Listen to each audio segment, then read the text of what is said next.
Hikayemizden baş personajı bolsa aldınғы hikayedeki tağımız.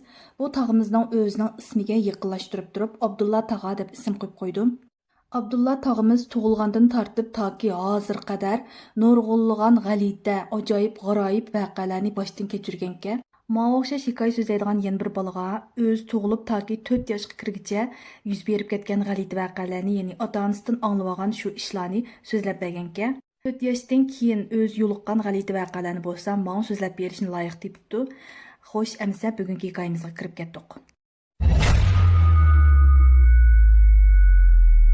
Taş qulaylik bo'lish uchun bu Abdulla tog'imizni Abdulla deb bevosita ataveray, hurmatsizlik qildi deb o'ylab qolmasliklaring uchun niyada tushuncha berib qo'ydim. Yana bir hikoyachi bolaga so'zlab bergan hikoyalarning hamda asosli mazmuni bo'lsa, 1950-yillarning oxirida bu Abdulla tug'ilgandan keyin shu tug'ilgan uyda nurg'unlagan, qo'rqinchli hamda tushuntirib bo'lmaydigan g'alati voqealar yuz berib ketibdi. Bu g'alati ishlar toki 4 yil izchil davomlashibdi.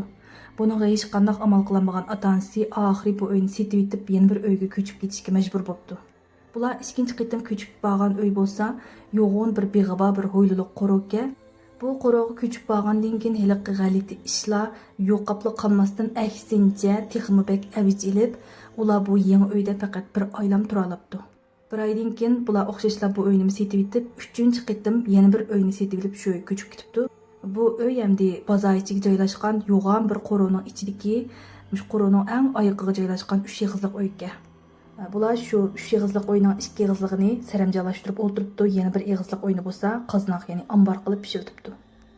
Shunday qilib 1962-yili bu uyga ko'chib kelib, toki 66-yilgacha 4 yil mobaynida hech qanday bir g'alati qo'rqinch ishlar yuz bermabdi, nihoyat teptinish o'tibdi. Endi 1966-yilga kelganda Abdulla bu vaqtda 8 yosh, ishga akasi maktabda o'qiydi ekan, opasi bo'lsa ishga ketdi ekan.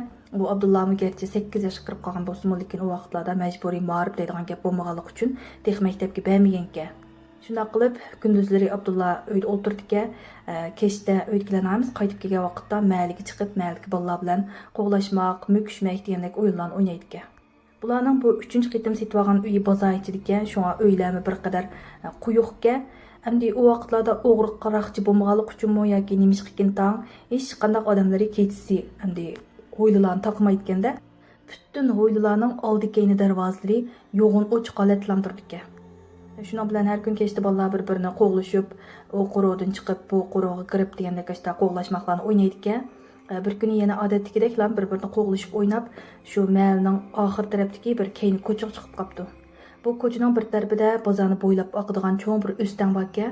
O'stan bilan shu bozorning orliqida bo'lsa, uymi solmagan yoki bir itizliq yami qilmagan bo'sh bir tashlandiq yer bor ekan. Bu bolalar shu yerda bir-birining ko'zlarini itib qo'yib, mugim bilan o'ynayotsa, tuyuqsiz bir bolaning ko'zi shu o'stanning nariqidagi o't ushqulariga tushib qopdi. Qaranglar bolalar o yerda o't ushqulari bor ekan debdi. Shuninglar hamma bolalar biroq shu tarafga qarasa, hech qanday bir o't yiqilmagan holatda bir bo'shliqda cho'ngi yong'oqdek, kichigi bo'lsam shu tomokining ushqunidek shunday bir o't ushqunlari laylab turgan ekan. Atrofda bir o't ketgan yoki biroz o't qo'yib qo'ygan yerlar yo'q ekan bo'lsa, u o't ushqunlari shunday tuyuqsizlan bir g'oyibdan paydo bo'lib qopdi-da. Shuning bilan buni ko'rgan bolalar nima qilarini bilmay tursa, bu o't ushqunlari xuddi jinibodek asta-asta surilib bu bolalar tarafga qarab minibdi. Buni ko'rgan bolalar chirqirishib taraf-tarafga qichibdi. U yoq bu yoq qichib minayotgan bolalar endi uy tarafga egilib o'zimiz ayrilib minib qolsak, endi xatar chiqmasin deb o'yladimi. Oxiri bu bolalarning hammasi qichishib, ma'lum bir endi bular yig'iladigan bir yer ekan. O'sha kelganda to'xtabdi. Undan keyin hasrab hümüdeb keyniga qarasa, heliqi o't ushqunlarimi bularni qo'g'lamagan. Shuning bilan shu yerda to'xtab birdan oramini og'ash o'tirib, shu g'alati ishlar to'g'risidagi hikoyalarni aytishib o'tiribdi. Bu yerda 1-2 soatdagi hikoya aytib o'tgandan keyin ba'zi bolalarning uyqusi kelibdi. Shuning bilan bo'ldi, uyga kirib ketaylik deb hammasi ayrilib o'zining uy tarafiga qarab minibdi. Bu orliqda hamda bular boyatdan yuz bergan g'alati ishlarni bir-aqir unutib ketgan ekan. Bu Abdullamo uy tarafdagi mahallasiga egilib, minib shu darvozaning oldiga kelibdi. Anadan keyin qo'roqdan shundoq kirishiga qo'roqning yana bir burchigidan yo'g'on bir parcha o't endi bu Abdulla tarafga qarab itilib ketdi. So'rdi shunda tezga. Shundan bilan qo'qqinidan vaqirab uy tarafga qarab qichibdi. Endi paq qo'rqib ketganlikdan u vaqirgan ovozi shunchalik ullik chiqib ketgan bo'lgandaq, qo'roqdagi hammaylandagidek uyg'onib qo'roqqa chiqib nimishib ketdi deb bir-biriga qarashibdi. Uninggacha bu Abdullamo uyning oldiga berib bo'p, uyni shundan istasa Elim yaxşı oyun taqımağanke, oyunun işiga ichilib ketibdi. Shuna bilan uyga kirib jimjit yetibapti. Ashtaq uxlab qolgan bo'pti. Ertasi yana ekan qo'shnilar ota-onasiga deb bu balangiz nimishqa undaq qildi, oqsham hammamizni uyg'otibdi. Yerim kech bo'lganda chiqirib, bunda hammamizni uyg'otibsiz qanday bo'ldi, gaqib qo'ying deb opasi qaqshab ketibdi. Opasimi qo'shnilardan biri kechirim so'ragan bo'pti. Bu birinchi g'alati ishga. Undaq qilib, shu kundan boshlab Abdullohmi kechlari u bozordagi bolalar bilan o'ynag'ili sirtqa chiqmaydigan bo'pti. Orliqdan bir necha kun o'tib, bir kuni kunduzi opsim chiqib ketgan, akalarimi maktabga ketgan. Kunduzi Abdulloh uyda yolg'iz zerikib o'tirsa, yondagi qoznaq uydan shundoq bolalarning varang-churung ovozlari anglab ketibdi. Shuna bilan nima shu ketdi bu deb qoznaq uyga kirib qarsa, bu qoznaq uyning o'ttirsida shundoq ushshaq 2-3 yoshlik, cho'nglar 4-5 yoshlik bolalar ashtaq bir yerga do'lishib, shundoq qiziqarli o'yinlarni o'ynayotgan ekan. Buni ko'rib, bu Abdullah jiq o'ylamay shu uyning bir bulunga berib o'ltirib, bu bolalarning o'yinini ko'rishga boshlabdi. U bolalar har xil, har yangi shundoq qiziqarli o'yinlarni o'ynaydi ekan. Shundoq qilib, har kuni kunduzi bu Abdullah shu qoznaq uyda bolalarning ovozi anglangan vaqtda chiqib shu bolalarning o'yinini ko'rdigan bo'pti. U bolalarmi xuddi Abdullahni ko'rmagandek qilib o'zlarining o'yinini o'ynayverdi ekan. Analikin talada yoki opasining yoki akalarining ovozi anglanib qolib qolsa, bu bolalar shu uyning bulung-bulunglariga tarqalib kirib ketdi ekan. Abdullahmi shu vaqtda andan bu qoznaq uydan yinib chiqar ekan. Shuna qilib bu gapni hech kimga demabdi. Shuna qilib bir kuni yana o'xshashlar bu Abdullah shu qoznaq uyga kirib shu kichik bolalarning o'yinini ko'rib o'tiribdi. Bu bolalarning o'yini shundoq qizib ketibdi-da. Shundoq g'alati qiziqarli qiliqlarni qilib turibdi. Buni ko'rgan Abdullah deganning kulib, başida qo'saqlarini tutib, teliqib yerda domlab ketibdi. Bu bolalar endi shundoq qiziqarli o'yinlarni o'ynabdi. Shu vaqtda opasi endi to'yuqsizdan qoznaq uyning eshigini ichib kirib qopdi. Opasilik kichik bolalarni ko'mabdi. Bu Abdullahning endi qo'sqon tutib kulib yerda teliqib yetib ko'rib, bu bolam sarangib qolgan o'xshaydi deb aytisi bir yerlik doktorning qishiga olib kiribdi. Yerlik doktor bu Abdullahni ko'rib, bu bolangizda chatoq yo'q-ku, lekin keyniga ashunda bir ushshaq bir narsa kiribdi, kirvag'il xili uzun zamonlar bo'lib qopti debdi. Bu gapni hamda Abdullahmi shu yerda bo'lganki anglab o'tiribdi, lekin ajaba qo'rqib ketmabdi. Shu ishdan keyin opasimi hamda Abdullahdan bek ansirab ketmaydigan bo'pti. Shundoq qilib hamda bu opash har kuni kechda yerim ketib uyg'onib ketadigan bo'lib qopti. Endi har xil g'amlar tufaylidan ba'zi vaqtlarda uxlamaydi ekan, ba'zi vaqtlarda yerim kechalarda o'zligidan uyg'onib ketadi ekan degandek. Shundoq kunlarning birida uxlayolmay mushtaq to'g'risi qarab yotsa, mush qoznaq uyning ichidan shart qilgan bir ovoz anglabdi. Birinchi, ikkinchi kunlari bu ovozni anglabmi chiqib qarab boqaychu degan xiyol qilsa kelmabdi opashning.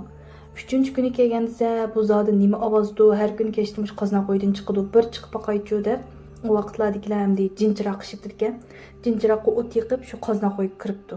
Qoznaq uyga kirib shundoq qarsa, bu qoznaq uyning o'ttirsida yangi o'ldirilgan kalining terisi turg'dak, u kalining terisining ustida birsi dum yetib olib, biliqi terining ustidagi qonni yalayotgan ekan. Ilq shart qilgan ovoz shu terini yalayotgan ovoz ekan. Buni ko'rib, opash endi birinchi inkosda bu nima, ishtmo yoki odammi nima deb aniq ko'rolmayli qopdi. Shu xiyollar bilan texmbek sansilib qaravotsa, ilqi terini yalayotgan bir narsa beshini shundoq ko'tarib biliq opashga qarabdi. Bu hamdi mursiga tushib turgan chichiba, chochlari shunchalik bir salvorab ketgan, shundoq qo'rqinchli chiroyi bir ayol ekanda. Bu ayolning hamdi ko'zlari, yuzlari, og'iz burunlari shundoq qon bo'lib ketgan ekan. Anadan keyin ko'zi o'zining ichida kichikmi yoki ko'zini qisib turib qardimi, bu opashqa ko'zini shundoq qislaytib turib, ilqi inchik uzun, shundoq qo'rqinchli ko'zlar bilan bu opashqa tikilib qargandan keyin Ama yoğan ağzını endi bundoq texmbek kerib yeyishga boshlabdi-da. U og'zi shunchalik yo'g'an ekan. Yiliq chiroyini endi ko'z oldingizga keltirib baqsanglar bo'ldi. Shunchalik qo'rqinchli-da. Shuning bilan bu Abdullahning opasi qo'rqib ketib, futqolida jonmi qolmabdi-da. U qoznaq uydan qandoq qaytib chiqqanligini uqmaydi ekan. Atgan o'zining uydan uyg'onibdi. Ondan o'ylab, haris oqshom bunda ish bo'lgandi, qarab boqaychi deb, endi kunduz bo'lgandan keyin qo'rqmasman deb qoznaq uyning eshigini ichib kirib qarsa, o nerede terimi yok, o ademi yok. Şunun bilan bu opaş bundan ko'ngilsiz bo'lib qolib, bu o'tganda Abdullah bir o't ko'rindi, meni qo'g'lab ketdi deb aytdi. Endi bunda ish yuz bersa, endi qo'rqinchli narsalarni mishak izlab kelgan o'xshaydi. Endi bu uyda o'ltirib bo'ptimizda deb o'ylab, o'yini setib etib, yana bir uyga ko'chib chiqib ketibdi. Bugungi hikoyalarni vaqt munosabatlamishida oyoqlashtiray. Bugun hikoya chiqarmaydi, bad berib qo'yganligim uchun pek kech bo'lib ketsa gerçi azroq bo'lsin bir hikoya chiqarib turay deb qisqagina mush hikoyani yo'llab turdim. Hamda bu Abdulla Akashning hikoyasining davomiga yana qiziqsanglar, meni qo'yinjoq qo'yinglar. Ertadan boshlab yana mush Akashning hikoyasini yangilash bilan birlikda yana boshqa to'rdoshlardan kelgan kichik hikoyalarni qo'shib so'zlab berman. Yoqtirgan bo'lsanglar do'stlaringlarga yo'llab qo'yishni unutmanglar. Qo'llag'inglarga rahmat, xayr xo'sh.